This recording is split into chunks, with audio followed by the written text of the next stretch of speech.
I'm an investor. I get the philosophical side and I err towards that, the decentralization of the world, but I'm also an investor. At core, what do I want to do? I want to make sure that my family is protected and can generate wealth. And the people around me are my friends, that's really what I care about. So then I'm looking for, okay, what is a real network effect? Because there's network effects is just not the number of people who own the token. So Doge, for example, has a lot of token holders. Does it have a network? Not yet. Could it have a network? Sure. Now, that's what Elon Musk has basically pointed out. He's like, if I could create use case for this, it's going to have millions of users and a use case. Then you create a proper network. Now, when you're talking about Ethereum, clearly got ridiculous network effects. And then almost everything else lies in the middle. And some of them will never get the network effects that we want, or maybe they deserve. It just happens that way. And others will, and maybe for the wrong reasons. So, it's a complicated world, but it's kind of interesting and fun. And, the chart you put out, regarding Ethereum's network effect versus Bitcoin's network effect, and like Bitcoin and Ethereum have the biggest network effects, the most Metcalfe's law by far. Is there another protocol you're looking at that you think, damn, this network effect, this Metcalfe's law for this protocol, this is kind of interesting to me? I don't really focus massively on a lot of them, but I notice, for example, Solana, a lot of use case. We're seeing Terra, Luna. There's a lot of use case happening. There's different things being built on top of it. We saw it with even the Binance token. So there's some interesting stuff like a lot of the interoperable stuff, like Polkadot and stuff like that. That gets interesting. Interesting for different reasons, less retail-y, more use casey. So there's a lot of that. I think the really big stuff is to come, and that's going to come out of communities and other stuff. So we're still very early. We can't really tell what's going to win in the end, but I know that there's certain macro bets that are likely to win, right? Bitcoin, one. Ethereum, another. I think we're going to see, obviously DeFi is another. NFTs, we don't know what platform and how the hell that's going to work, but that space is going to grow. Community and social tokens, that's going to grow. And interoperability, that's going to grow. So Bitcoin and Ethereum, and I believe Ethereum weighted even more so, are the two biggest coins in your portfolio. What is the third coin in your portfolio?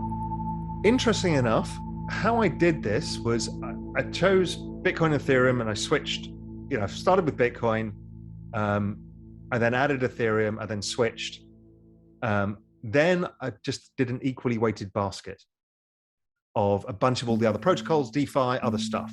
So whatever ends up appreciating the most at any one point will have the highest weighting. But I've not made a macro bet on a single other one. Then I've started taking macro bets on social tokens, but these are smaller, less liquid things. So you can't take a huge value of your portfolio because it's very early. So as a risk thing, I'm like, yes, I want some social tokens and I want a bit of the metaverse too. So that's how I've constructed it.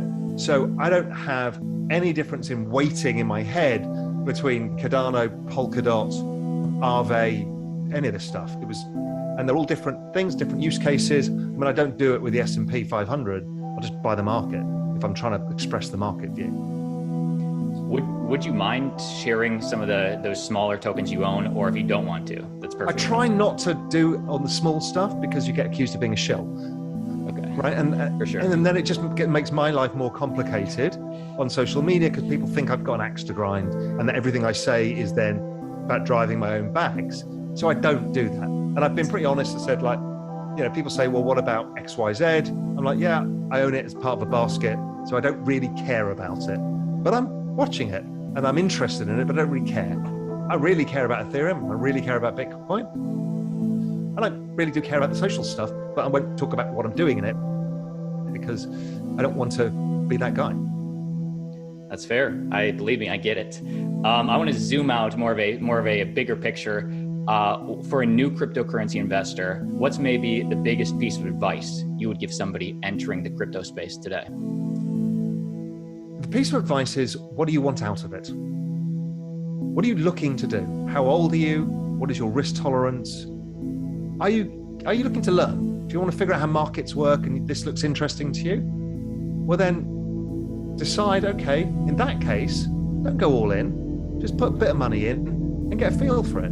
Get an understanding of what these different things are, what project really works for you, and enjoy the process of learning, losing money, making money, being the dumbass, and then thinking you're a hero and then realizing you're not. All the things that every person who ever invests has to go through, do it and enjoy it. And if you can write notes so you actually learn, it's really, really useful.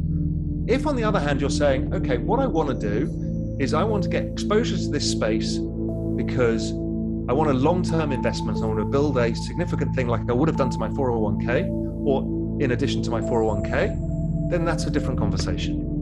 Then what you would do is start looking for portfolio allocation, which is, okay, safety first. You want the highest quality product with most of your money in it. So that would be Bitcoin.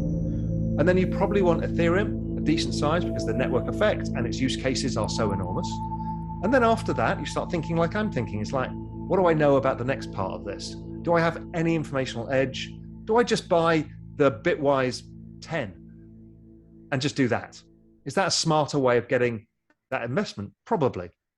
And then maybe in a couple of years' time, when you're starting to understand areas that really excite you, it might have been DeFi, it might be social tokens, it might be anything, it might be NFTs, that you can start then allocating a bit more of your own money into those bets. So that's how I play it. It really depends what kind of thing you're trying to get out of it. You can get both out of it as well. You can put your regular dollar cost averaging plus a few lump sums in as you go, and you can have a trading account and lose all the money and be the complete ape. And that's okay. You can be both. Let's say you weren't the successful businessman and investor that you are. Let's say you had a risk profile of you're relatively young, you don't have a lot of money, maybe $1,000, but you wanted to take advantage of hopefully the best part of the rest of this bull run. How would you turn $1,000 into $1 million? Like, what would you do if you had nothing? You never start an equation with that. Right? That's just not investing. What you're doing there is wildly speculating in the desperate hope you're going to make money. The answer is, what you should be saying is, how can I maximize the return out of my $1,000 without losing it all? So will Bitcoin go up as much as Ethereum over this cycle? I don't know. Are either of these going to go to zero? No chance. Can I write my $1,000 off and say, I don't care, I'm going to flip it into Doge? Fine, you're just speculating. So, there is no get rich quick. It doesn't work in this world. That's just pure gambling. And you might as well just go to Vegas with your $1,000. So the answer is, you can never approach it that way.